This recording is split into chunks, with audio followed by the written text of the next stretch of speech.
భారత్ శ్రీలంక మధ్య జరుగుతున్న తొలి టెస్టులో ఆసక్తికరమైన ఘటన ఒకటి చోటు చేసుకుంది. Team India star batter KL Rahul Sri Lanka fielder అయిన నిషాంత్ మధుశంకర్ నెత్తి పగలగొట్టాడు.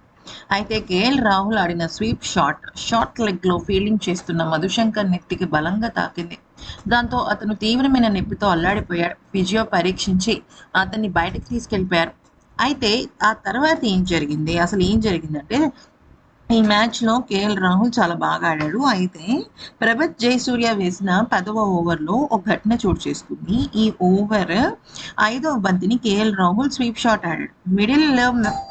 మిడిల్ అయిన బంతి షార్ట్ లెగ్‌లో ఉన్న నిషాంత్ మధుశంకర్ హెల్మెట్‌కు బలంగా తాకింది. దాంతో మధుశంకర్‌కు దిమ్మ తిరిగిపోయింది. వెంటనే హెల్మెట్‌ని తీసి పక్కన పడేసి నెత్తి పట్టుకొని కనిపించాడు. అయితే ఇక్కడ ఏమైంది అంటే ఫిజియోలజీ పరీక్షించి అంతా అయిన తర్వాత కంగారు పడిన రాహుల్ సింగిల్ పూర్తి చేసి వెంటనే మధుశంకర్ దగ్గరికి పరిగెట్టుకుంటూ వచ్చాడు. గాయం గురించి అడిగి తనని ఫిజియోలతో మాట్లాడిచ్చాడు. అయితే ఇక మధుశంకర్ను పరీక్షించిన ఫిజియోలు అతన్ని మైదానం నుంచి తీసుకెళ్ళిపోయారు.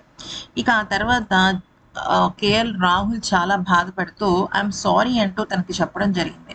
ఇదంతా కూడా సోషల్ మీడియాలో వైరల్ అయింది. నిజానికి అక్కడ కేఎల్ రాహుల్ తప్పేం లేదు. అది ఆటలో ఒక భాగంగానే తగిలింది. కానీ అక్కడ కేఎల్ రాహుల్ చేసిన పనికి అందరూ కూడా wow! What a hero gesture అంటూ అందరూ కొనియాడారు. ఈ వీడియో గనుక నచ్చితే లైక్ చేసి సబ్స్క్రైబ్ చేసుకోండి.